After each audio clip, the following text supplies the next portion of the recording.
No niin, tervehdys kaikille ja tervetuloa jälleen Filmi katkee podcastin pariin. Kiitos Juuso, että olet jälleen ottanut meidät tänne studioon vieraaksi. Ja Kiitos. Vieraista puheen ollen, niin tänään aiheena on niistä kutsumattomin, röyhkein ja kohtalokkain. Eli puhutaan ensimmäisestä Alien-elokuvasta ja nyt tästä perjantaista lähtien niin seuraavat 3 perjantaita, niin käsitellään tosiaan jokainen näistä ensimmäisestä 4 Alien-elokuvasta. Eli tää on vähän niinku tää Ripley-saaga niin sanotusti. Semmosena johdantona voin vielä sanoa, että kiinnitin huomiota tavallaan miten pitkän ajan välillä nämä kaikki elokuvat on ilmestynyt. Että tämän 4 ylösnousemuksen ja ensimmäisen elokuvan välissä on melkein 20 vuotta aikaa. Ja mainittakoon vielä se, että jokaisesta elokuvasta löytyy myös paljon tarinoita tuotannosta. Kaikki elokuvat on ohjanneet eri tekijät, yleensä itse asiassa nuoret, melkeinpä ensikertalaiset. Ja sanotaan vaikka niin, että erityisesti 3 tavallaan ensimmäisen elokuvan jälkeisen tuotannon tarinoista varmasti riittää keskusteltavaa, mutta tänään me ei puhuta niistä vaan me puhutaan ensimmäisestä Alien-elokuvasta. Tarkoituksena on vähän niin kuin käydä läpi kronologisessa järjestyksessä kaikki spoilerit päivineen läpi ja sitten annetaan aina jakson lopuksi arvosana 0-10 ja viimeisessä jaksossa sitten tarkastellaan meidän kollektiivista rankingia, eli katsotaan, että mikä on meidän mielestä paras näistä 4 Alien-elokuvasta. Se on keskiarvoltaan paras. Keskiarvoltaan paras, eli nimenomaan kollektiivisesti paras. Ja sitten mikä on paskin tai heikoin. Riippuu näkökulmasta. Sanon vielä sen, että jos et ole tilannut kanavaa, niin se on ilmasta. Tilaa se. Ja sitten me saatiin vähän palautetta, että me nautittiin vähän liikaa viime jaksossa. Nyt me ollaan totisia. Stonefaces. Nyt meillä ei ole karkkia, me ei olla sokerihumalassa, vaan pelkästään humalassa. Joka vastuullisesti. Jos me nauretaan liikaa, niin meillä on rangaistus tässä. Eli Elmeri on tehnyt meille tämmöiset Alien shotit.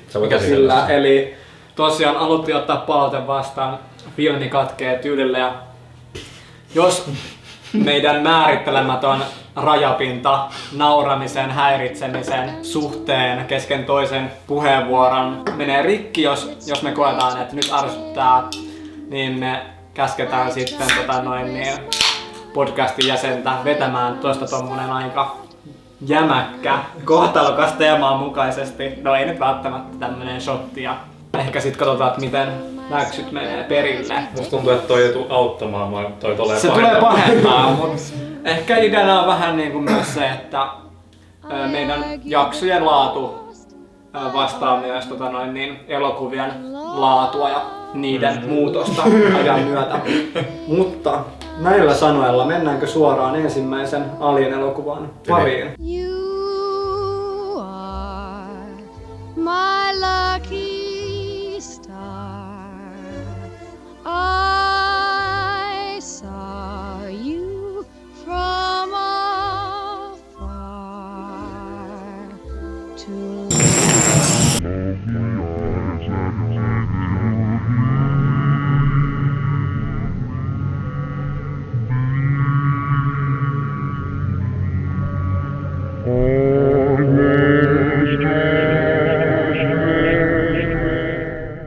Eli Alien 8. matkustaja Suomessa. Mitä mieltä olette tästä lisänimestä? Se on mun mielestä aika outo, koska sinänsä nerokas, mutta siitä tulee vähän niinku semmonen camp-fiilis, että Alien tulee jonkun matkalaukun kanssa sinne alukseen, vaikka tää elokuvahan ei ole mitään niinku kornia-elementtiä nähnytkään. No ei. Tää on oikeasti aika kuoleman vakava elokuva. Mun mielestä se on hyvä. Mun mielestä se on semmonen niinku uhkaava ja semmonen mystinen. Tai semmonen niinku, no uhkaava just ehkä niinku semmonen piinaava, mutta se kuvastaa tätä elokuvaa mun mielestä tosi hyvin. Siinä on itua siinä lisänimessä. Sillä on painoarvoa kyllä. Joo, mäkin tykkään, että siinä on lisänimi ja hyvä semmonen, mutta ehkä 8. matkustaja, niin se on vähän niinku liian spesifi. Se pitäisi olla joku, tiedätkö, tuntematon matkustaja. Tai joku tämmönen niinku, ei nyt ihan toivu, mutta niinku semmonen, että 8. matkustaja, niin ennen kuin sä katot tän leffan, niin sä et tiedä ihan mitä se meillä. Niin, no mutta eikö se ole No joo, ei takerruta tähän. No, mun mielestä pakko takertua vielä. Mua häiritsee aina, jos elokuvissa on vaikka, että jos on vaikka nyt joku hypoteettinen, niin vaikka 12 sotilasta, niin sitten mä aina lasken, että okei, sieltä tulee sotilas 1 ja nyt missä sotilas 11 on, niin tässäkin mä olen heti lasken, että kuinka monta niitä matkustajia nyt on, että tuleeko heti kaikki alkuperäistä 7 matkustajaa kuviin ja milloin sitten 8. matkustaja tulee. Tää nyt on vaan tämmöstä nitpikkaamista. No joo, mutta siis nämä on tärkeitä asioita. Ennen kuin mennään tarinaan tai mihinkään muuhun, niin tää on tosi 70-lukumaisen näköinen elokuva mun mielestä. Nämä kaikki elokuvat kuvaa sitä omaa aikaansa tosi niinku vahvasti. Et näkee Aliensista, että ollaan kasarin puolivälissä suunnilleen ja Alien 3 ysärillä, että on synkkää ja no Alien Resurrectionista nyt sitten, no en mä siitä tiedä, mutta Sen huomaa, että se on 2000-luvun. Niin, rupeaa lähemään 2000. Niin, kyllä, joo. Jep. Ja niin kun, no ei nyt mennä liikaa näihin muihin elokuviin, mutta esimerkiksi Aliensissa korostui tosi paljon semmoinen 80-luvun pullis, tiedättekö tämmönen niinku action ja kovat pamaukset. Kyllä. Et voimakas päähenkilö. Ja sit niin kun, mitä tulee jopa ohjaustyyliin, niin varsinkin tässä Resurrection-elokuvassa, niin ihan kameraajotkin ei semmosia kamera-ajoja oltu nähty, tai ainakaan niinku, ei sellaiset niinku, kamera-ajat olisi sopinut ollenkaan esimerkiksi tähän ensimmäisen Alien-elokuvan. Niin, että ne on myös elokuvan tekemisen kannalta hyvin poikkeavia toisistaan, itse asiassa kaikki elokuvat. Kyllä. Mut nyt mennään vähän niinku... No, mennään nyt suoraan tähän. Eli mistä tää elokuva kertoo? Haluatteko te kertoa tämän tarinan vai kerroks mä tän? Musta tuntuu, että sä oot se... Jos mä huomaan oikein, niin sulla on tuolla on 4 aika isoja tämmösiä muistiinpanolappuja. No veikkaan, että vastuu tästä tarinan kertomisesta tulee sulle. No mähän voin kertoa tämän tarinan tosiaan, että tää on siis sijoittuu vuoteen 2100 jotain, mä en nyt muista tarkalleen, mutta ollaan siis selkeästi tulevaisuudessa kuitenkin ja ilmeisesti ihmiskunta on ruvennut lähettää yhä enemmän avaruuteen niinku toimintaa siellä tehdään, en mä tiedä asuuko ne siellä, mutta siis kuitenkin tämmöistä, niin että siellä käydään niin sanotulla retkillä ja tämmöisellä. Sitten mikä tää retkikunta oli tää helvetin nimi? Täällä oli joku aluksella oli joku nimi. Se oli Nostromo. Niin, Nostromo. Nostromo. Joo, Nostromo-aluksen 7 miehistön ryhmä sitten saa tämmösen hätäsignaalin ja tähän sitten vastataan ja mennään sitten sinne johonkin, mä en muista mikä silloin näillä planeetoilla on aina joku tämmönen koodinimi tai että siinä on numeroita ja sitten joku, mä en muista mikä tämän planeetan nimi oli, mutta sinne sitten mennään kun sieltä tulee hätäsignaali, ne herää hyperunesta ja sitten ihmettelee, että minkä vitun takia ne on herännyt ensinnäkin, koska tätä matkaa on vielä jäljellä planeetalle taisi olla menossa ainakin takaisin kotiin mun muistaakseni. Sitten ottaa tämän hätäsignaalin vastaan ja menee sitten, olisiko niitä 3 mennyt sinne sitten tutkimaan sitä planeettaa itse. Ja ne löytää sieltä sitten tämmöisen muukalaisaluksen, minkä sisältä sitten paljastuu munia. Vedetään tässä kohtaa heti käsijarrusta. Mun on pakko tästä elokuvan alusta mainita, että en ole varmaan koskaan tavallaan kokenut ihan crossfade-leikkausta tavallaan vähän ahdistavaksi. Että mua alkoi vähän ahdistaa jotain elokuvan alussa. Mä en osaa oikein selittää sitä, mutta kaikki tämmöiset niin kun, tämän elokuvan alussa esitellään tätä alusta ja vähän niitä vilkkuvia valoja ja näppäimiä. Et nekin oli osattu tehdä vähän niin kun epämiellyttävään tuntuiseksi. Mä en oikein osaa selittää miksi. Vaikka esim. Tähtien sodassa, mistä siis tämän elokuvan tavallaan tuotanto hyvin varmastikin ja on kuullutkin jostakin, että studiopamot ovat nähneet Tähtien sodan tai jonkun sen ensimmäisen leikkausversion kuulleet, että tämmöinen on tulossa ja todennäköisesti toki vasta sit kun se on vienyt tai kerännyt salit täyteen, niin että tämä niinku peilautuu vahvasti siihen, mutta joka tapauksessa niin tästä tavallaan semmoinen niinku lavastuksellinen puolikin on omalla tavallaan tosi pelottava. Ja siitä vastaa, mikä tän nimi oli, H.R. Giger. Mä en muista se oli HR oli se lyhenne, mutta mä en muista mikä sen oikein nimi oli, tai suurimmasta osasta näistä niin vastaa Giger sitten, joka oli tätä ennen tehnyt mun mielestä johonkin leffoihin se oli tehnyt näitä niin kuin lavastuksia ja sitten se oli Jodorowskin Dyyniin sen piti, siis siihen se suunnitteli, että tekisi. Ja mun mielestä, jos se nyt ihan väärässä on, niin mä oon ymmärtänyt näin, että sit kun tää Jodorowskin Dyyni projekti kaatui, niin sit kun tää Giger pääsi tähän leffaan, niin se on varmasti ottanut jotain ideoita sieltä Jodorowskyn tyylistä niin tähän elokuvaan. Mitä mieltä olette tästä alkutekstiosiosta, koska se on mun mielestä hyvin erikoinen. Se kun ne pelkät kirjaimet silleen hitaasti ilmestyy sieltä ja sitten siihen tulee lukemaan Alien. Mä en ihan muista tuota. Mitä sä et muista? Se on tärkeä osa. Oletko nähnyt elokuvan? Niin. Tässä on ollut nyt viikko aikaa. Epäilys nousee.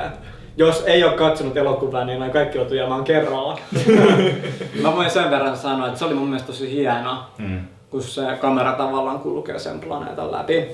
Ja mun on pakko huomioida se, että se E, niin mä olin ihan varma, että se ei mahu se E, se keskimmäinen viiva, joka tulee siis viimeisenä siihen ruutuun. Mä olin ihan varma, että ei se mahu siihen, mutta jotenkin ne sai sen mahutettua sen E siihen. Se on jonkunlainen saavutus kyllä itsessään, mutta siis alun perinhän tähän alkutekstijaksoon niin suunniteltiin semmoista, että se olisi tehty luusta ja nahasta nämä kirjaimet, mutta sitten kun Ridley Scott tuli tähän niin kuvioihin, niin se sitten torppasi tämän idean, että se on liian radikaali ja niin kuin liian groteski, että sitten se tehtiin näin. Ja se on helvetin hyvä, että se tehtiin näin, koska jos mitä mä ainakin itse kuvittelen, niin se olisi aika korni. Niin, eikä se yhtään vastaa tavallaan tänne elokuvan muuta tunnelmaa, Niin, että jos pistetään tavallaan tommonen noin radikaali ratkaisu heti elokuvan alkuun. Niin. Ja tää elokuva ei nyt lopulta ole kovinkaan tavallaan niin kuin radikaali, mitä tulee tavallaan tämmöiseen niin kuin body horroriin, että tää elokuva keskittyy enemmän niin kuin tunnelman luomiseen ja näin poispäin. Niin Hitaasti tunnelman luomiseen. jep, niin ihan oikeilla askelmerkeillä Ridley Scott lähti tätä elokuvaa kyllä niin alkutekstin osalta paikkailemaan. Joo, sitten tosiaan me jäätiin siinä tarinassa siihen, että ne löytää ne munat. Ja sitten sieltä hyppää yhdestä semmosesta, tai koteloita, mitä ne nyt sitten on, mutta kuitenkin, niin sieltä hyppää semmonen joku eliö yhden näistä naamaa. Itse asiassa on John Hurt, eli elefanttimies.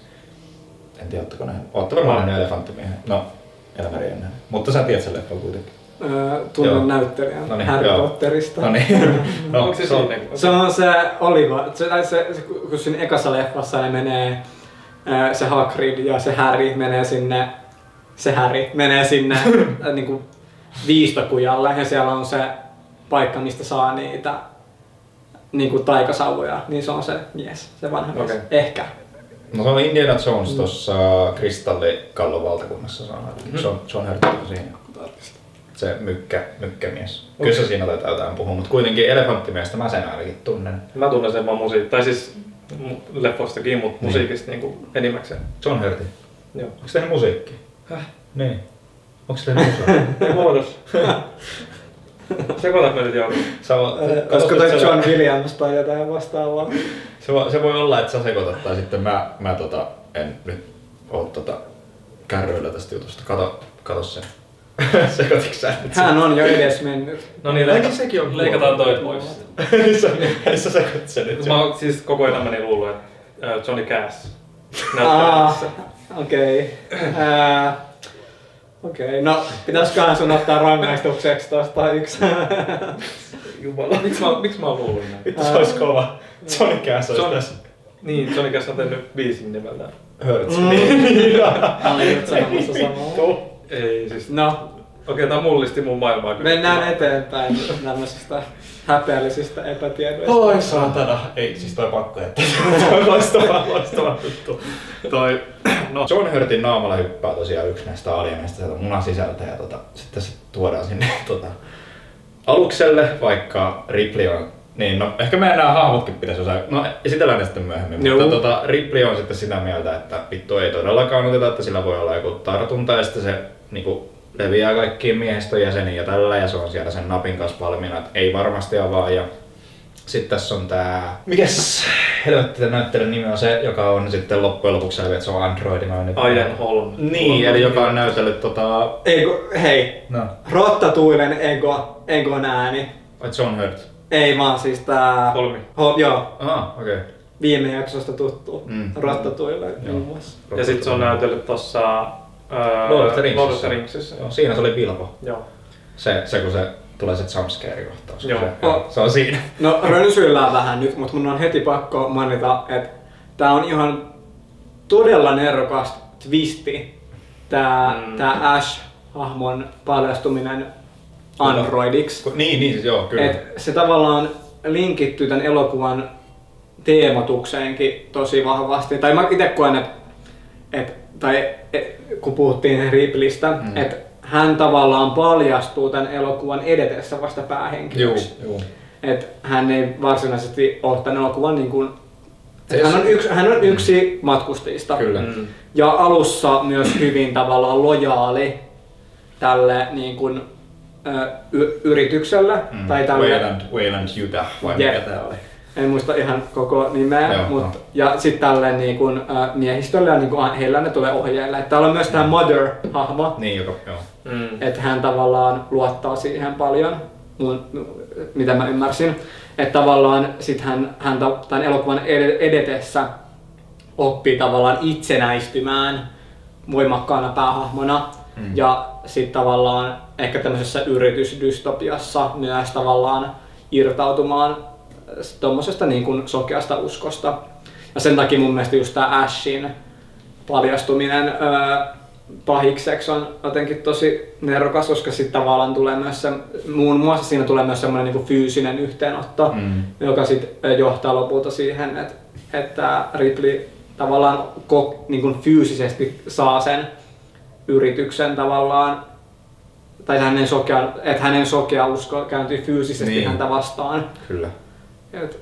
Sitä pidin tämän elokuvan yhtenä nerokkaana asiana. Ja on myös kuullut, että jos tämän elokuvan, mä oon siis nähnyt nyt tämän vasta kerran, että jos tämän elokuvan katsoo uudelleen ja tietää, että tämä Ash on päähenkilö, niin pystyy tavallaan näkemään vähän hänen tämmöisiä niin kuin liikkeitään. Esimerkiksi kun hän päästää nämä hahmot sinne takaisin. Kyllä silloin dialogipätkiä siinä. Niin kuin esimerkiksi tässä ruokapöytäkohtauksessa, missä sitten, mikä on varmaan legendaarisin kohtaus tästä koko, tai ainakin sillä, että niin suuri yleisö muistaa kyllä varmasti tästä sen ruokapöytäkohtauksen, missä siis tämän John Hurtin, mä en muista mikä sen hahmon nimi oli, mutta Kane. Oliko näin? Joo, näin oli. Joo, eli Kane, sen niin kuin rinnasta tulee se alieni sitten ulos.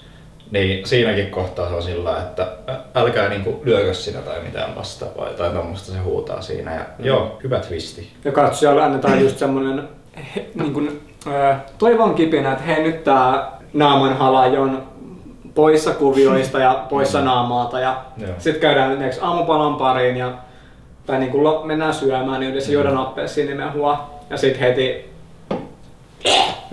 käy huonosti. Et se on tavallaan myös hyvä semmonen niin kuin shokkikohtaus. Kyllä. Ja Ridley Scottihan ei ollut, no tää nyt on varmaan kerrottu 1000 kertaa, mutta siis Ridley Scott ei ollut kertonut näille muille näyttelijöille, että mitä siinä kohtauksessa tapahtuu. Ja sitten se oli tapahtunut ja niiden reaktiot on niinku tavallaan oikeat sitten sen puolesta. Mitä mieltä te olette näistä, nyt jos mennään, no tarinan lähtökohdat on kerrottu periaatteessa siinä mielessä, että se alieni tulee sen John Hurtin Kanein rinnasta ja sitten se kasvaa aika saatanan nopeasti siellä aluksella ja rupeaa sitten pistämään hengeä kylmäksi. Eli tavallaan tämmönen aika todella simppeli juoni, mutta miten se nyt on toteutettu tässä elokuvassa, niin on hyvin tunnelmallisesti ja rakentelevasti ja tällainen, niin sitä ei ole tehty sillä lailla mitenkään slashermaisesti. Tää ei ole mikään Jason Voorhees perjantai 13. päivä, joka pistää nuoria vaan kylmäksi, vaan tää on niinku hyvin rakennettua elokuvan tekoa, vaikka niinku tarinan idea on hyvin yksinkertainen, hyvin simppeli, ainakin nykyaikana kun sitä katsoo. Silloin mä en tiedä onko se ollut kovin simppeli, mutta niinku sinänsä, koska ei tämmöistä ollut tehty ennen. Nykypäivänä kun katsoo, niin se on hyvin simppeli, mutta niistä hahmoista. Joo. Mitä mieltä tuotte näistä hahmoista?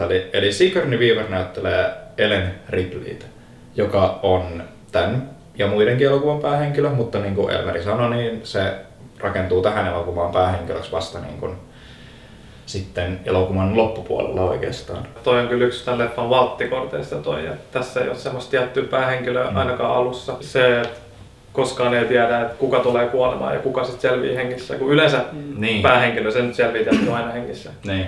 Mutta tässä kun ei ole semmoista, niin, tai siis tulee semmoinen fiilis, että ei tiedä yhtään, että kuka nyt sitten kuolee ja kuka ei. No toki, että jos tän on nyt ensi-illassa, ja siis mun tietojen mukaan tämän elokuvan julisteessakaan, että ei ole mikään semmoinen leijuvat päät juliste ollut, niissä niinku Ripley on siellä isoimpana, onpa vaikea ajatella, että kukaan nyt selvii. Mut silleen, että kun tän on mennyt katsoa ihan ensimmäisten joukossa, en nyt osaa sanoa trailerien osalta, mutta niinku esimerkiksi julisteen osalta, niin ei se kerro yhtään mitään siitä, miten tässä elokuvassa käy kovinkaan monelle hahmolle. Trailerihan on ollut ainakin se ihan ensimmäinen teaser trailer tai original trailer, en tiedä miksi sitä on silloin kutsuttu, mutta sehän on ollut siis vaan se alkutekstikohtaus periaatteessa. Tai sillä, että siihen tulee se hitaasti alien lukema ja sitten siinä on se muna ja sitten siihen tulee semmoista niinku paloefektiä periaatteessa sitten, että in space no one can hear you scream. Joo. Ja tällä, että ei sekään on niinku, varmasti on tullut sitten myöhemmin joku niinku pidempi traileri tästä elokuvasta, mutta mitä mieltä olette Sigourney Weaveristä? Tää on sen ensimmäinen, en tiedä jopa ensimmäinen, ainakin isossa elokuvassa niinku ensimmäinen rooli. Näytellyt Ghostbustersissa muun muassa sitä, en tiedä mikä vittu se hahmon nimi on, mutta se iso näyttelijä nykyään. Pidän häntä loistavana näyttelijänä ja myös tavallaan mitä tulee voimakkaisiin noishahmoihin elokuvissa, niin tavallaan semmosena uranuurtajana ja huomasin myös, että hän ainakin 3. ja 4. elokuvassa oli hypännyt myös niin kuin tavallaan co-tuottajan saappaisiin. Eli olen myös tavallaan iloinen, että hän on ottanut jonkinnäköistä vastuuta näiden elokuvien laadusta tai niin kuin tavallaan tuotannosta. Ja toki luin IMDb:n trivia-osastosta, että hän oli aluksi hyvin vastahakoinen tämän 4. elokuvan suhteen, mutta palkkapussi sitten puhui puolestaan. Puhutaan sitten, mutta yleisesti niin pidän hänestä kyllä paljon. Ja pidän hänestä näyttelijänä myös tavallaan Alien elokuvien ulkopuolella. Joo, siis helvetin hyvä näyttelijä muutenkin, mutta siis voisitteko te kuvitella esimerkiksi tähän rooliin ketään muuta kuin Sigourney Weaveria? No en. Niin, jotain kuka se Sarah Connorin näyttelijä tuossa Terminaattorissa toi... En mä nyt muista kyllä, mutta ihan sama, mutta siis sekin on vahva naishahmo. Siis Terminator 2 ainakin se on vahva naishahmo ja tällainen, niin kyllähän tää on selkeästi ollut semmonen niin kuin Elmeri sanoi, niin uran uurtaja silleen, että eihän, ja tän esimerkiksi niin kuin tän elokuvan alkuperäisessä käsikirjoituksessa, niin tämähän oli mies. Että se siinä kohtaa kun, Walter Hill, sanooko nimi mitään? Tuottaja. Joo, tuottaja tuotti tämän elokuvan ja piti ohjatakin tämä elokuva alun perin, ennen kuin Ridley Scott tuli sitten kuvioihin. Ja se on tuottanut ainakin mun mielestä nämä kaikki 4 Alien elokuvaa. Sitten siinä oli joku toinenkin tuottaja, mutta Walter Hill nyt ohjaajana tunnettu etenkin Warriorsin tehnyt ja kaikkea tämmöistä. Niin sitten kun hän tuli kuvioihin, niin se muutettiin se sukupuoli. Tämä on nainen tässä pääosassa ja muutenkin sitä käsikirjoitusta taidettiin muuttaa johonkin suuntaan. Jep, ja tässä elokuvassahan hänen sukupuoli ei tavallaan... Ei se määritä. Se ei määritä, mitä esimerkiksi 3.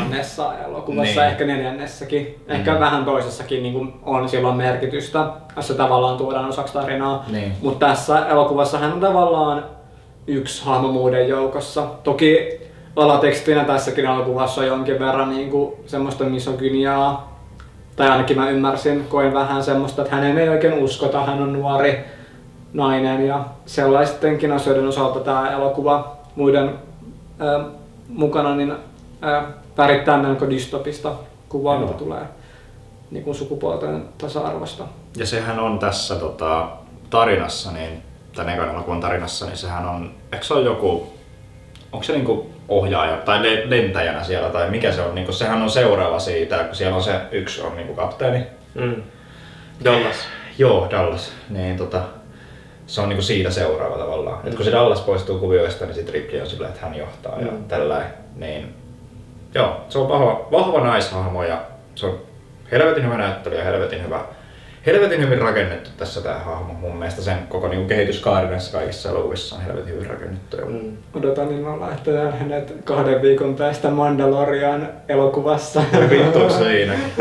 On! Ei vittu. Se on hyvä, odotan innolla. Hei, mun piti sanoa tästä, että Ripleystä nyt tai Sigourney Weaverista puhuttiin, mutta sitten tässä on muitakin helvetin hyviä näyttelijöitä, eli muun muassa Veronica Cartwright. Tuolla lausuu varmaan tää on ihan päiväyttiä. Cartwright. Joo, ja se on näytellyt sitten muun muassa tuossa Hitchcockin linnuissa.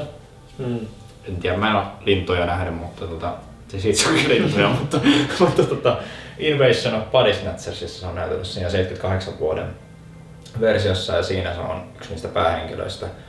No tässä se ei tee hirveästi mun mielestä yhtään mitään, se on vaan semmonen niin kuin, tavallaan, no ei psykoosissa oleva, mutta semmonen tosi Pelokas. Niin, pelokas, semmonen se itkunen ja semmonen niinku, no ymmärrettävästi pelokas tietysti, mutta omalla tavallaan niin kuin vastakohta tälle Ashille, joka on elokuvassa hyvin kylmä.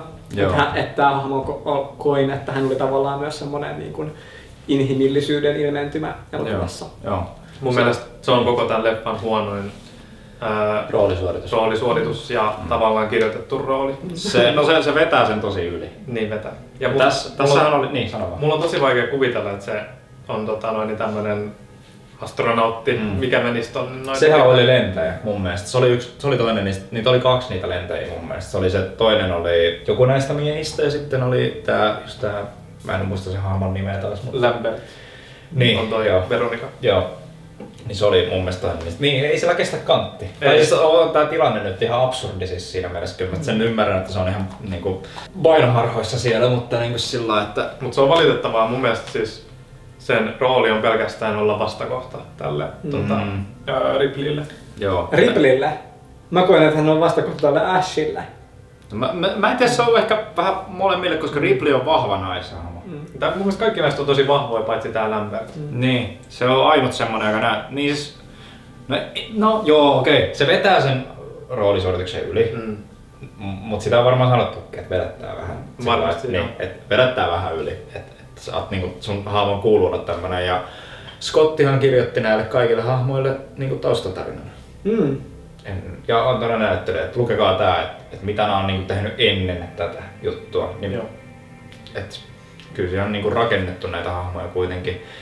Kyllä mä ymmärrän tonkin, että ei välttämättä, no ei se paska näyttelijä ole välttämättä, mutta siis se rooli ei ole niin uskottava mun mielestä. Niin, ainakaan siis tommoinen rooli, että sen pitäisi olla vahva. Joo, tässähän oli, mä en tiedä katsoitteko te poistettuja kohtauksia lainkaan tuossa Blu-raylla. Tällä Blu-raylla oli poistettuja kohtauksia kaikista näistä, niin Alienista mä katoin, niin siinä oli siis semmonen kohtaus, missä sit kun ne on ottanut sen John Hurtin hahmon, mikä oli Kane. Joo. Kane? Joo, no niin, vittu hyvä. Niin, Kane on otettu sinne laboratorioon, tai sinne, että siellä on se android ja sitten siellä on tää Dallas, mikä oli tää kapteeni, niin ne on niinku tutkimassa, tai yrittää niinku leikata sitä helvettiin sen kasvoilta sitä facehackeria. Niin siinä oli semmonen kohtaus, poistettuja kohtauksia, että se Lambert tulee sillä Ripleylle ja lyö sitä naamaa ja se on sillä että vittu, miksi te päästänyt meitä sisään, eli siis se oli se yksi niistä, joka oli siellä muukalaisaluksella sit käymässä. Niin se, en mä tiedä, se on, no en mä tiedä, mä itse jättänyt sitä kohtausta välttämättä, sekin oli vähän semmonen överiksi vedetty, mutta siis kuitenkin, no sen niin kun, hahmon pointti on olla semmonen paranoidi, semmonen, en mä tiedä, kyllä se tuo sitä inhimillisyyttä tähän leffaan, koska kaikki muut on, no ei nyt kaikki muut on semmosia kovakasvoja, mutta niinku sillä se ottaa tämän tilanteen tosi vakavasti niin kuin kuuluukin. Jep, ja tavallaan tää kohtaus myös vahvisti tavallaan sitä mun näkemystä siitä, että hän on tavallaan se, että Ripley tavallaan kylmäpäisyytensä ja tavallaan semmoisen niin kuin fokuksen kanssa toimimisena vaikeassa tilanteessa, että hän tavallaan niiden avulla selviää, niin se korostuu sen kautta, että tää Lambert valitettavasti menehtyy tämän elokuvan loppuvaiheessa. Missä kuoli? Alieni söi sen. Niin, mutta missä? Kun tässähän on tää eka kuolema, tai sit kun se on kasvanut isoksi, niin se eka kuolema on Harry Dean Station, tai Dean Station, joka näyttelee tässä. Sillä on taas hyvä sivurooli mun mielestä. Se on toinen niistä, mikäs tää toinen Japhet Fotto oli tää toinen. Kotto. Parker-niminen hahmo. Niin, se joka on näytellyt siis, no mä en tiedä, ootte kattonut Roger Mooren Bondeja, mutta Live and Let Diessa se on pahis. Se näyttelee sitä Japhet Kottoa, että se on siitä tunnettu varmasti. Niin ne on ne Harry Dean Stationin kanssa on ne niinkun mekaanikko. Niin, ne jotka on siellä niinku tavallaan kellaritilassa koko ajan säätämässä näitä. Niin tää Lambert ja sitten tää toinen elonjäänyt, niin he joutuu Alienin iltapalaksi siinä kohtaa, kun tai mä en tiedä mitä se Alien Syöksä ne vai? Tässä oli se, siis nyt mulle tuli mieleen, että Harry Dean Stanton on se eka tyyppi, joka kuolee tälle täyskasvuiselle alienille. Se menee hakemaan sitä kissaa sieltä jostain huoneesta ja sit se on silleen, että tuu vittu tänne ja sit se alieni tulee sieltä jostain perkele katosta ja tappaa sen. Ja sitten kuoliko tää Dallas sit seuraavaksi? Dallas menee sinne putkiin tai sinne niinku ilmastointikanaviin. Oliko se sit seuraava siinä? Mun mielestä Se oli seuraava. Joo. Ja hän oli tavallaan tämän tiimin semmoinen iso hahmo, johtava hahmo, niin se, että hän menehtyy, niin on myös tavallaan, se tavallaan tuo tämän elokuvaan lisää semmoisia kaoottisia kerroksia. Mutta vielä pakko mainita siitä Lambertista ja sit mä en muista, kuinka se toinen elo jäänyt oli, jotka muun muassa on niinku... Ketkä se tässä oli muuten? Niin, mä en muista sen, niin pakko googlaa. Lambert Parker, ne kuoli samaan aikaan. Joo, ne on ne, ketkä on tavallaan, he korostuvat tässä elokuvassa tavallaan niinku ihmishahmoina, koska ne kaikki tavallaan joutu tavallaan niinku poiskoa se, tai tavallaan se Ash-hommeli, ne selvisi siitä. Niin tavallaan, että silloin kun Ripley etsi tätä kissaa sieltä aluksesta, joka taas korostaa tavallaan hänen tämmöistä niin kuin... Siis mitä? Kuka etsi? Ripley etsi tätä kissaa siis. Etsikö se sitä? Etsi, siinä ihan lopussa. Ne ohjaat, hei Parker ja Lambert, niin he lähtee niinku... Ei oo Multa kiertävälle radalle. Kyllä ne vaan pahenee. Et he niinku pakkaa tyyliin tämän aluksen ja sitten Ripley... Tai jotain, että he kuitenkin niinku eroaa ja Ripley lähtee etsimään tätä. Joo, niin. Kyllä. Joo. Niin, että hän etsii sen kissan. Joo. Sitten siinä kohtaa tämä alien löytää valitettavasti loput henkilöhahmoista, paitsi Ripleyn, niin he niin siinä kohtaa poistuu kuvioista. Mä muistan, minkä tämä mun pointti oli, mutta tavallaan siinä just korostui tavallaan se, että tavallaan ehkä Ripley selvisi tässä elokuvassa sen takia, että hän lähti etsimään sitä kissaa, että hän välitti kaikista tavallaan tämän aluksen elävistä olennoista, paitsi tästä alienista tietysti, että se koitu hänen pelastukseen. Pelastukseksi. Ärsytti tuossa leffassa, kun no siis joo, että siinä on monta kertaa semmoinen, että hei, ollaan kimpassa, etsitään alieni, sit tulee semmoinen, hei, meissä nyt etsii se kissa, me yksin sinne, niin. Ja sitten tietty se kuolee. Aika monta kertaa oli tommonen tuttu. Mut se nyt kuuluu tähän. Ei se nyt ole mikään vakava asia. Niin. Ajattelin vaan sanoa. Pakko kehua sitä, että missään näissä elokuvissa ei ollut semmoista sanallista vitsiä, missä joku hahmoista sanoo, että se on ihan mun takana vai mitä, ennen kuin se kääntyy ja sit se syö. Joka on aika semmonen kulunut vitsi. Ja ei varmaan edes tuolla vielä ollut. Mutta se oli mun mielestä semmonen, että ne ei yhdessäkään näissä elokuvissa ollut semmoista vitsiä. Ei näissä oikein vitsaa. Ei, tässä on vaan semmosia hitaita kääntöjä. Niin, et joo, ei ole sanallisesti, mutta varsinkin niinku myöhemmissä elokuvissa, nelosessakin oli semmonen, että niin. se tulee tavallaan vähän polurina. Niin, nelosessa vitsaillaan ainakin, se on niin. No joo, mennään siihen sitten vittu silloin, kun siitä pitää puhua. No mitä mieltä olette tästä lopusta? Jos me nyt mennään siihen loppuun. Joo, voidaan me puhua muistakin kohtauksista kyllä sitten, mutta niinku... Mennätkö sitä, kun Ripley on yksin? Joo, sitä kun se on siinä... Tai eikö se alienit, se saa singottua sen helvettiin sieltä ja sitten tulee vielä takaisin tai jotain vastaavaa? Se löytää itsensä sinne alukseen, sinne podiin. Niin, joo, kyllä. Onko se hyvä teidän mielestä? No on, mutta myös semmonen, että elokuva on jäljellä vielä 20 minuuttia ja nyt niin näyttää sieltä, että kaikki on hyvin, niin mitä tulee niin klassisen elokuvakerrontaan, niin tämmönen negatiivinen twist elokuvan lopussa ei kyllä tullut yllätyksenä. Mutta se miten se tilanne ratkaistiin, että mun mielestä siinä oli tavallaan hyvin luovasti tehty se lopullinen alienin kohtalo. Se tippuu sinne avaruuteen, tai menee sinne avaruuteen. Mutta tällähän piti olla alun perin ihan erilainen loppu, nimittäin Ridley Scott oli sitä mieltä, että tämän lopun pitäisi mennä ehdottomasti niin, että Ripley saa tän singottaa ja ammuttua tätä, mä en muista millä ampuksesta heillä on harppuuna, millä heillä joo, harppuunalla ampuu sitä alienia, mutta se ei auta mitään. Alieni juoksee täysin ja repii Ripleyn pää irti.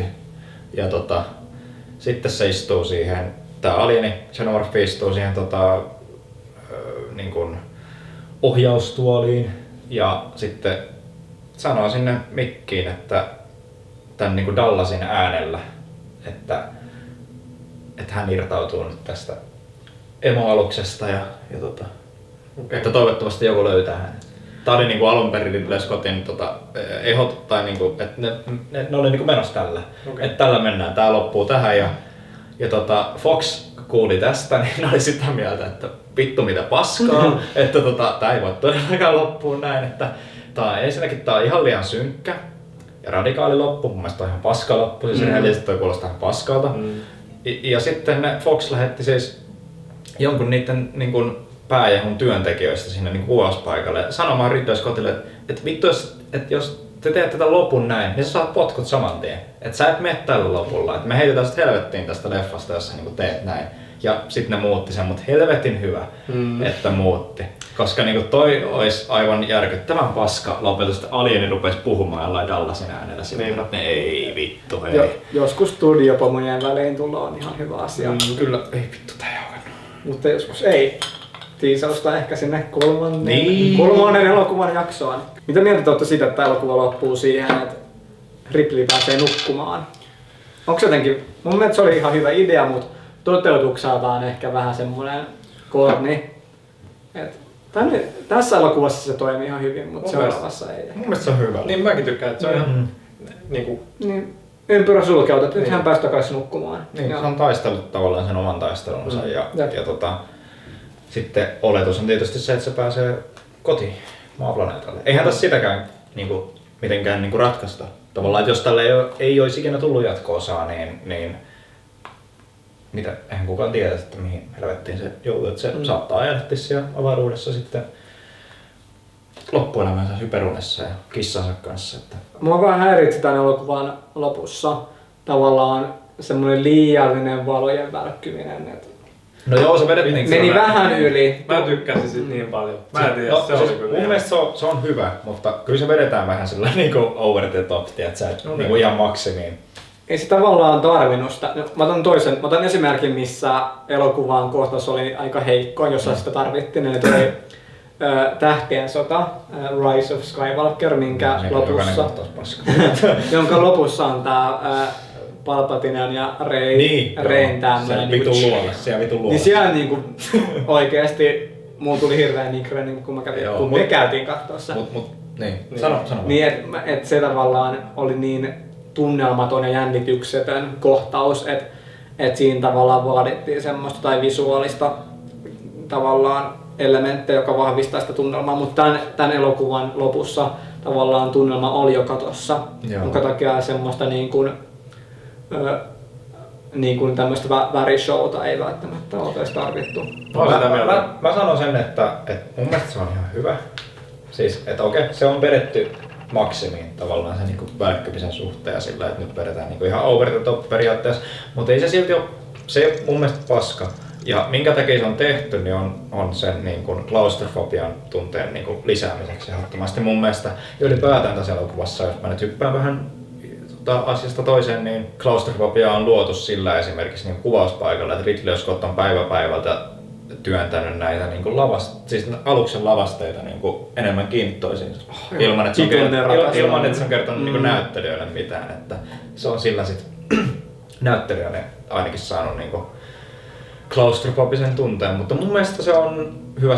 Se luo siihen semmoista niin kuin, klaustrofobista tunnetta ainakin mun mielestä luo. Sillä, että katsojakaan ei oikein näe mitä tapahtuu, koska Ripleyhän on taas kohta sillä, että kaikki vaan niinku vittu, sieltä tulee savua, valoa ja jos siellä alien on jossain, niin tavallaan se myös omalla tavallaan tuo katsojalle semmoista samaistuttavuuden kokemusta, että ei mekään nähdä mitään.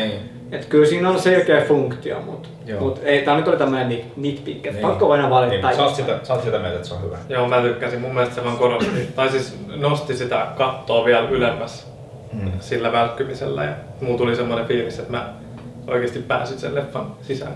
Että mä olisin siellä itse. Koska mun koko huone välkkyy ylemmäs, niin tuli semmoinen fiilis. Olitte sitä Inessä tässä elokuvassa? Joo. Ja niin mä vielä mainitsen tuosta, että tässä elokuvassa oli myös tosi hyviä semmosia tavallaan Ridley Scottin itse kuvaamia semmosia niin kuin point of view kuvia henkilöhahmojen näkökulmasta ja muun muassa sen tavallaan, että me ei koskaan tai tosi harvoin nähdä niin kuin sisätilojen ulkopuolisia kuvia niin se korostaa tavallaan sitä hahmojen kanssa olemista. Et aika niin kun vähän oli semmosia niin kun yleiskuvia vaikka aluksen tiloista, missä hahmot ei ollut, semmosia niin kun laajakuvia.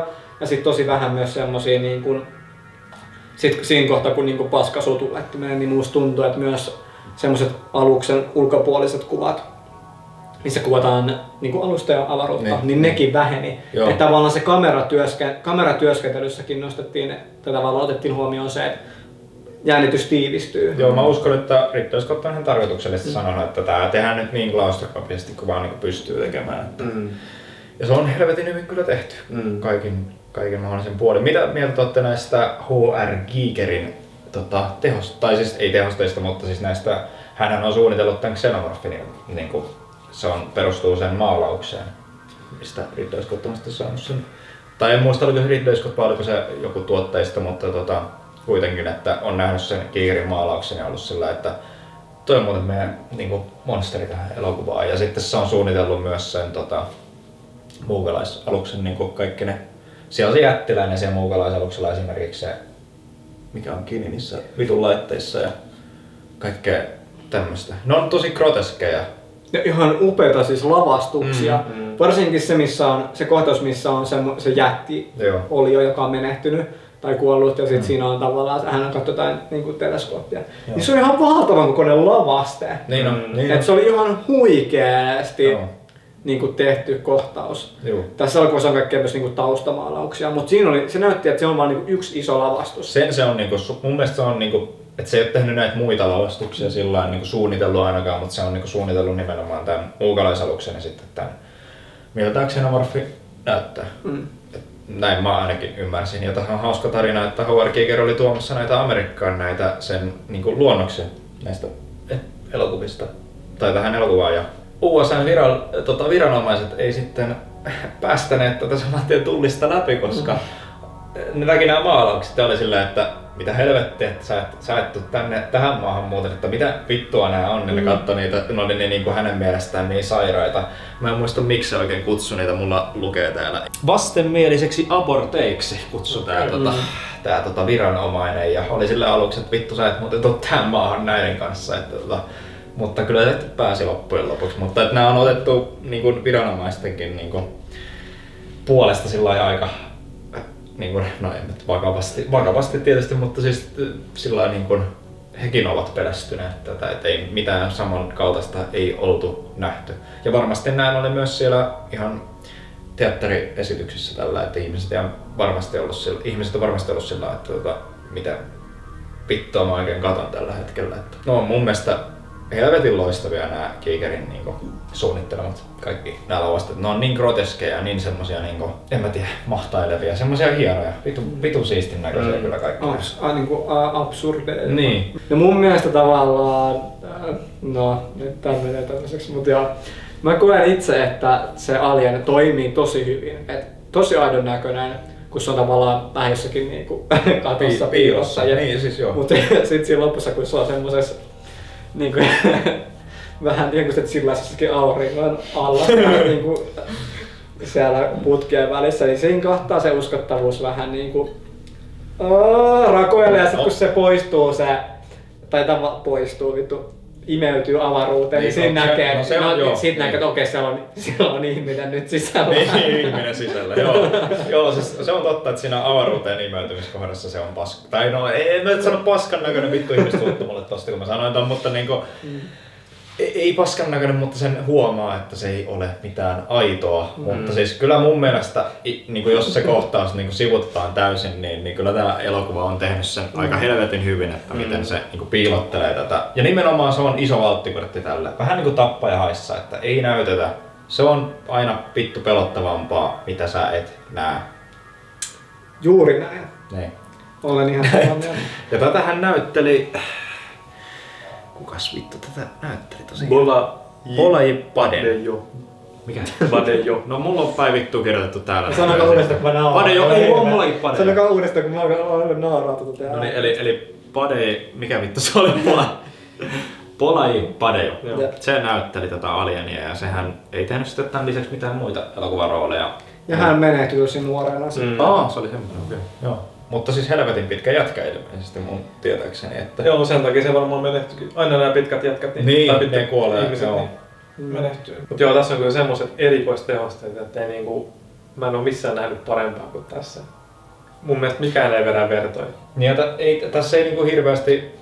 Mitä sä meinaat erikoistehosta? Niinku tämmöset, no esim. Se Alien, niin. Kun se hyppää sieltä mahasta. Niin, joo, niin siis sillä kyllä niin praktikaalisesti tehdyt tämmöset, että joo, kyllä ne on helvetin hyviä ja ne on oikeesti aidon näköisiä kyllä. Sillä että mä uskon tän kaiken, mitä mä vittu tuossa ruudulla näen. Toisin kuin nykyään jossain vittu Alien Romuluksessa, nyt vaan kaikille, jotka sen paska-elokuvan on nähnyt, niin vittu osanotot sinne, mutta se vittu se on paska-elokuva ja vittu ne on huonosti tehty, koska ne on tehty kaikissa Alien Covenanteissa ja Prometheuksessa, niin vittu CGI:llä. Joo, hei mä voin kertoa teille, että Xenomorphi CGI:llä on ihan paskan näköinen. Varsinkin kun se on vittu valossa, siis niinku vittu päivän valossa.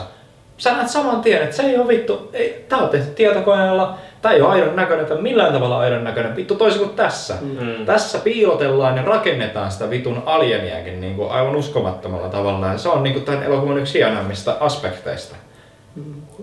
Siellä huomaa niissä myöhemmissä tämän päivän elokuvissa, että siellä on ihminen tietokoneen takana. Ja sen huomaa, että siellä on vihreätä taustaa myös. Niin, en ole kyllä siis nähnyt Alien Romulusta tai Prometheusta. Mä oon valitettavasti nähnyt sen Romuluksen ja se oli kyllä paskaa. Tai siis mun mielestä Alien 3:ssakin, niin siinä on se. Se ei toimi. Vittu se on huono. Mennään siihen. Sitten mulla on kyllä muistiinpanoja siitäkin sitten. Vittu pistetty. No, se on paskan näköinen vittu tähän verran. Tai todellakin. Mutta siis, niin, siis kyllä mä sanoin, että jos tääkin olisi ollut jossain tavallaan, että olisi tapahtunut maaplaneetalla ja vittu aurinko olisi paistanut koko elokuvan ajan, niin olisi se ollut paskan näköinen. Ei siitä ole niinku mitään niinku puhettakaan, mutta koska tää on tehty niin vitun taidokkaasti, kaikkien valotukset, miten ne on tehty ja savut tulee oikeassa kohdassa ja miten näitä pimeitä niinku nurkkia kuvataan ja sitten se alien, niin saatetaan näyttää se niinku pitkä pää vaan jossain, sit kun sitä limaa aluu sen suusta, kun se avaa ne vitun hampaat tällä, niin vittu se on uskomattoman näköinen oikeesti. Se on niin ikoninen, se koko niinku luomus siitä, niin se on yksinkertainen, mutta se on niin vitun ikoninen. Se on niinku paras tämmönen ulkoavaruuden olento, mitä missään vittu ikinä ollaan nähty ja mitä vittu ikinä tullaan näkemään. Siinä on kova statement. Tää on statementti nyt. Mutta pakko vielä, mitä tulee uskottavuuteen, mä pidän myös tosi paljon, miten tavallaan se... Tässä elokuvassa on paljon niinku otoksia, jotka ei enää oikein kanna sillä mitä tulee uskottavuuteen. Mutta esimerkiksi miten se vieras planeetta on tehty, niin uskon ihan täysin, että se on ihan vitun hyvin. Ja ei yhtään tule semmoista fiilistä, että tässä ollaan nyt jossakin niin kuin Foxin takapihalla. Niin, joo. Green screen edessä. Ja täytyy sanoa, että no tiedätkö semmoisen leffan Galaxy of Terror? Okei, no se on rip-offi tästä, missä James Cameron eli seuraavan elokuvan ohjaaja on ollut. Tiedän, on nähnyt. Tai additional director. En ole nähnyt, mutta katsoin yhden dokumentin, jossa niin, siitä oli kuvia. Ja se on siis, no siinä on ihan täysin samanlainen niin kuin idea tavallaan, niin kuin, että, ja täysin samanlainen kohtaus, että kun mennään sinne planeetalle, niin kaikki on niin kuin samannäköistä. Sehän on Roger Cormanin tuottama elokuva, eli tehdään vaan rip-offeja halvalla. Mutta kyllä tätä on sitten, tätä elokuvaa on rip-offattu siis kaikkialle. Jos Tappajahaita oltiin rip-offattu, kun me puhuttiin sitä vitun paskasta Cruel Chargesista silloin viimeksi, tai ei viimeksi, mutta silloin joskus. Ei tarvi katsoa sitä jaksoa. Ei sitä paskajakso, mutta puhuttiin sitä Cruel Chargesista, eli siitä niinku rip-offista, niin voi vittu, tälle elokuvalle on tehty rip-offeja ihan helvetisti. Ja kai se Galaxy of Terror oli myös niinku Tähtien sotaa. No siinä oli vähän niinku kaikkea semmoista, että se on semmoinen sleazy elokuva niinku tavallaan, missä ei ole oikein mitään järkeä loppujen lopuksi. Mutta... Eli budjetti tälle elokuvalle oli 11 miljoonaa. Ja katsot, onko tää tietoa paljon tuotti? Ei joo. 104 miljoonaa tuottoa. Eli jäi suurin piirtein yli 90 miljoonaa plussalle suurin piirtein. Ja joo. No en mä tiedä oliko tää nyt hitti sinänsä, mutta siis kuitenkin oli semmonen, että tuotti sen melkein 100 miljoonaa niin kuin plussaa. Ja mä veikkaan, että ei tähän mainostuksenkaan nyt niin hirveästi sitten niin kuin panostettu niin kuin rahaa tai vastaavaa. Hei, te otatte sit noita vitun shotteja pikkuhiljaa. Oli viimeinen. Okei, no niin. Seuraavasta. Joo, mutta tää oli kuitenkin sen verran niinku tuottu. No niin, hei nyt vittu sä otat tuot sitten. Katsotaan. No niin, mä otan tästä. Alien-elokuville. Niille. Cheers. Hyvä.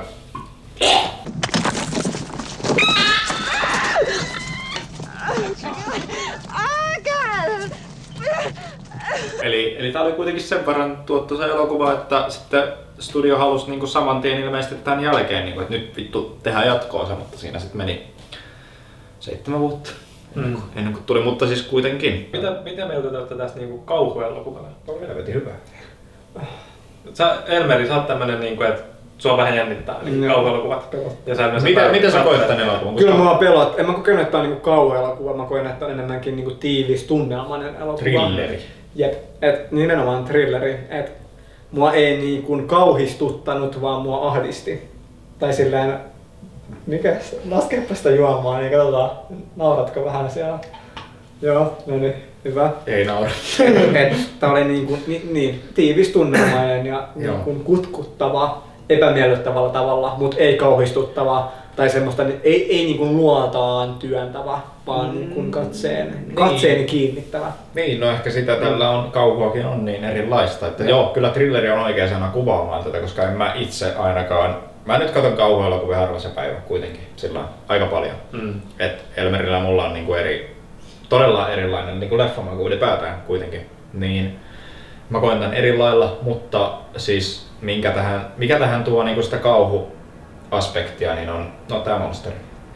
Mä tiedän niinku tuoks tähän oikein mikään, ei varmaan tarvikaan tuoda, mutta siis niinku se on ainut syy minkä takia tämä on kauhuelokuva on sen takia, että tässä on tää xenomorfi ja minkä näköinen se on tällä. Niin, no joo, toikin. Mut mun mielestä se, jos thrilleri menee niinku tosi jännittäväksi, niin sit se on jo kauhua. Niin tässä siinä on kyllä onnistuttu. Mun mielestä kauhuukin on niin eri niinku tavallaan genrejä tai niinku alagenrejä, että kyllä tää niinku mun mielestä menee ihan selkeänä kauhuelokuvana kuitenkin. Juu, menee. Tai nämä kaikki menee, paitsi toi Resurrection on varmaan kauhistuttavin sillä, että kuinka hyvä leffa se on, mutta joo. Olen eri mieltä, katsotaan sitten. Katsotaan sitten, joo, mutta 3 viikon päästä, mikä on tilanne. Kyllä. Musiikit tähän sävelsi tosiaan Jerry Goldsmith. Onko tuttu nimi? Niin kun, onko hän säveltänyt jotain niin elokuvien tämmöisiä logoja tai tämmöisiä niin studiologoja? On tehnyt muun muassa Riiviöihin, ensimmäiseen Ramboon ja Apinoiden planeettaan. Ja aivan vitun lukemattomiin muihinkin elokuviin. Että kyllä on. Ja mun mielestä nämä musiikit on helvetin hyvät. Nämä on semmoiset todella maalailevat ja semmoiset niinku piinaavat. Nämä sopii tähän elokuvaan niinku kaikkeen tähän visuaalisuuteen todella helvetin hyvin. Tosi hyvä niinku sä naurat. Tosi hyvin niinku sovitettu kyllä. Tää musiikki tähän itse elokuvaan. Mitä mieltä te ootte näistä musista? No mä voin sanoa tässä kohtaa, että en kiinnittänyt varsinaisesti musiikkiin kovinkaan paljon huomiota, joka on sinänsä ihan hyvä asia. Niin, siis eikö se ole hyvä asia? Se niinku loi, niinku, se integroitu tähän. Niin, se sulautuu sinne elokuvaan kyllä. Niin vahvasti. Ja musiikkihan on niin kuin todella elintärkeä elementti, mitä tulee elokuvan niin kuin tunnelman rakentamiseen. Ja tässä tunnelma oli hyvä, joka tarkoittaa sitä, että musiikki, tai tavallaan ylipäätään ääni. Joo.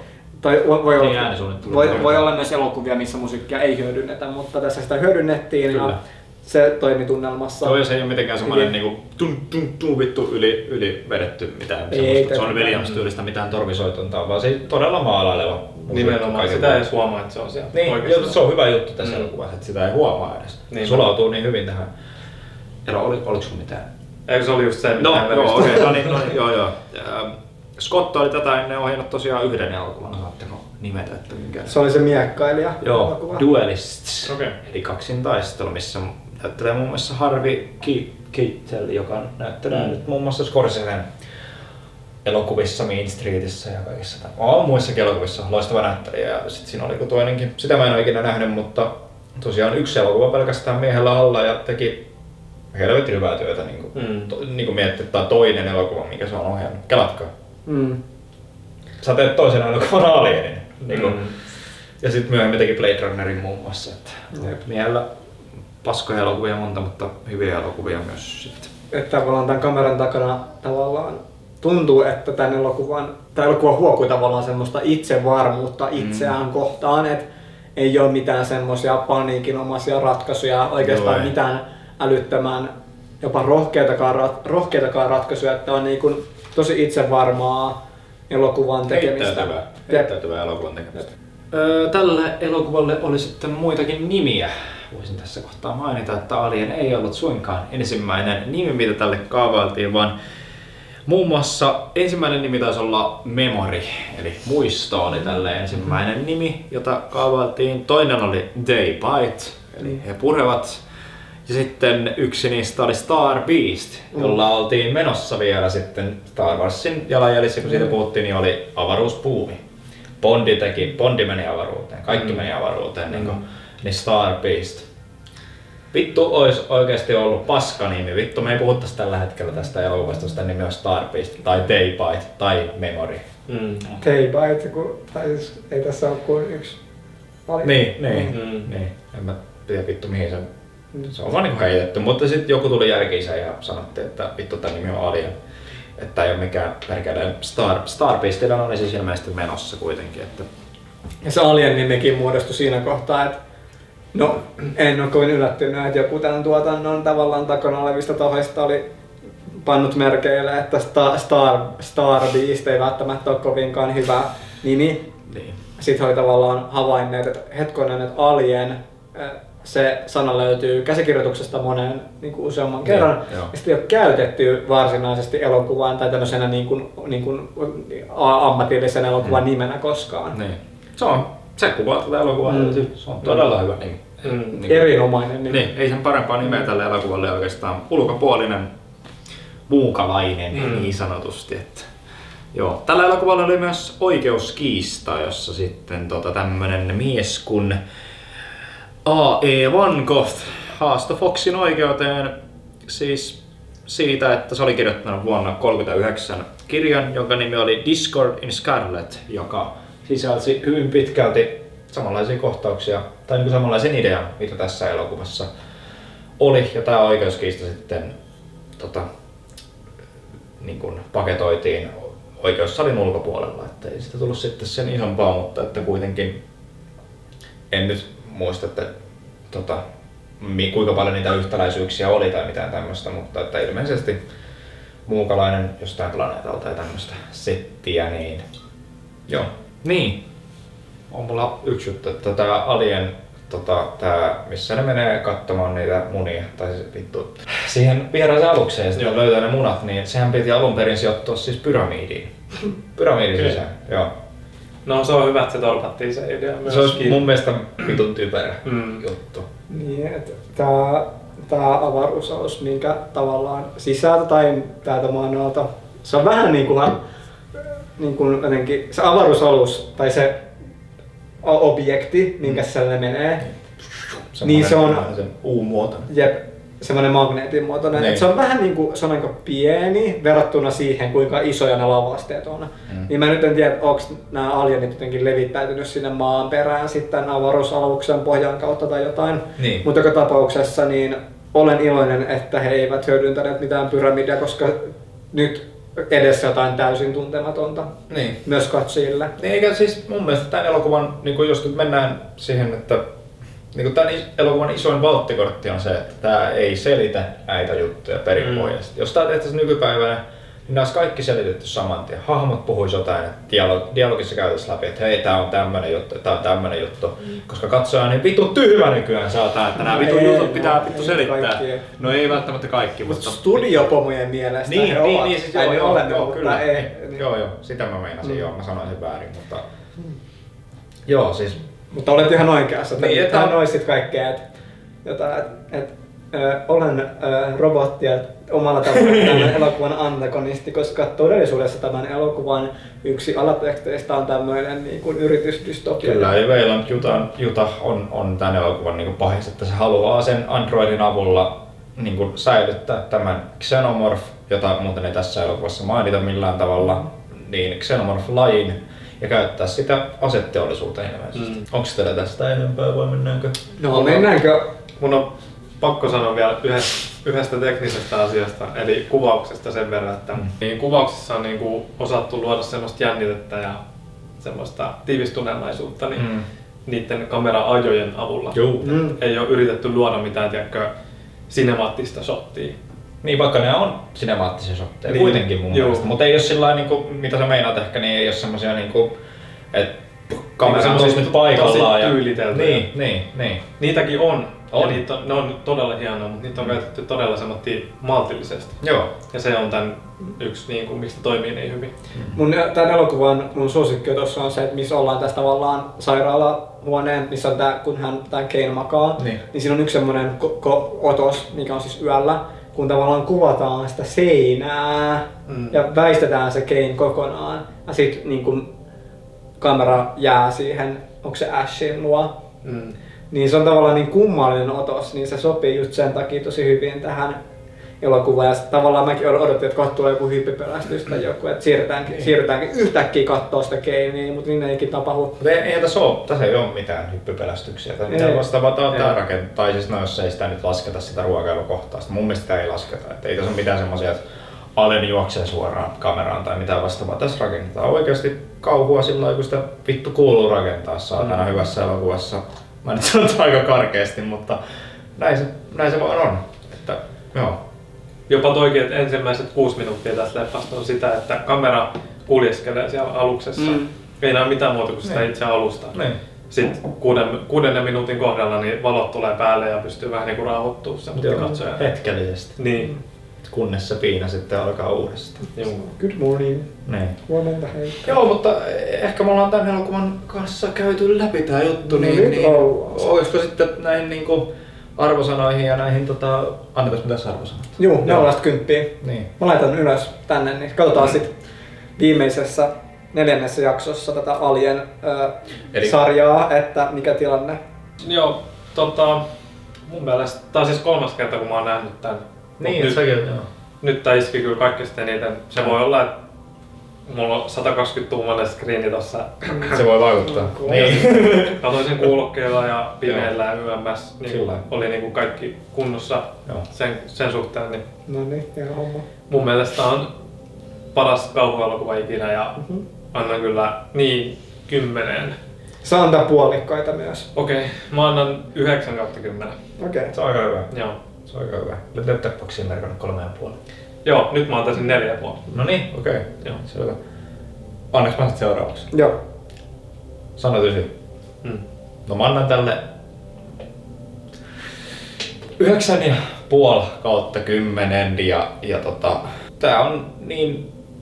Mä en tiedä pidänkö mä tätä nyt välttämättä parhaana kauhuelokuvana ikinä, mutta kyllä tää on yksi parhaimmista eritoten niinku skifikauhun mestariteos. Tämä on niinku joka tasolla niinku mestariteos mun mielestä, että helvetin hieno elokuva. Helvetin hieno leffa. Että en mä tiedä, siinä ehkä loppupuolella on vähän semmoista niinku, että olisin ehkä leikannut ihan vaikka 5 minuuttia pois. Olisi tullut niinku tiiviimpi teos. Mä annan ehkä siitä sitä 9,5/10. Mun mielestä se on ihan hyvä. Ihan hyvä. Ihan ok. Mestariteosta mä oon mun mielestä kuitenkin. Munkin mielestä joo. Minä annan Alien elokuvalle 9/10. No niin, pidin ihan helvetin paljon. Ja tähtinä 4,5. Olin seated ja hyvin todella vahva tunnelma ja tässä oli paljon niin kuin, tosi voimakasta alatekstiä ja teematusta. Mä oon iloinen, että sä tykkäsit. Mä en odottanut, että sä tykkäsit noin paljon. Se on hieno juttu. Hieno juttu. Teillekin, niin katsokaa tää niinku mahdollisimman isolta screeniltä. Pimeässä. Yöllä. Ehdottomasti niin kuin pimeässä. Tää on yöleffa ja jos joku, mä katson kaikki leffat yöllä, mutta siis tää on ehdottomasti semmosia, tää on niin pimeä elokuva muutenkin, että se luo sitä tunnelmaa yksinään, kun sä katsot niinku pimeällä. Kyllä, ja ikuisena Disney-fanina niin katsoin tän Disney Plusasta 4K-versiolla, niin suosittelen.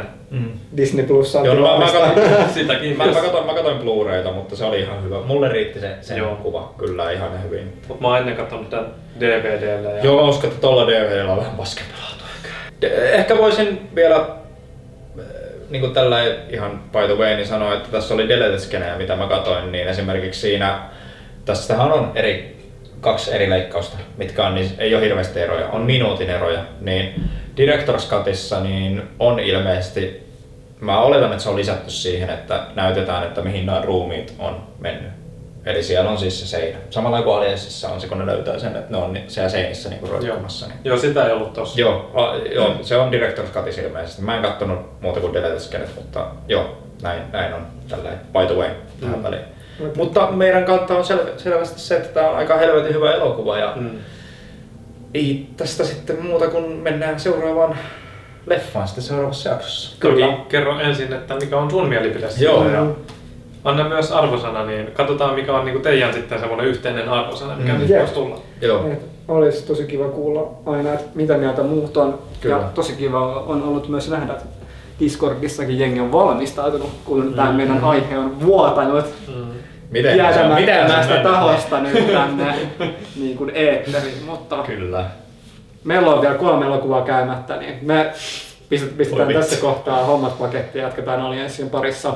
Ja sinne sen jakson pariin, niin YouTubessa palataan ensi viikolla. Joo, me kuitataan tällä hetkellä ja sanotaan itsemme irti tältä alukselta. Kyllä, moi moi! Moi!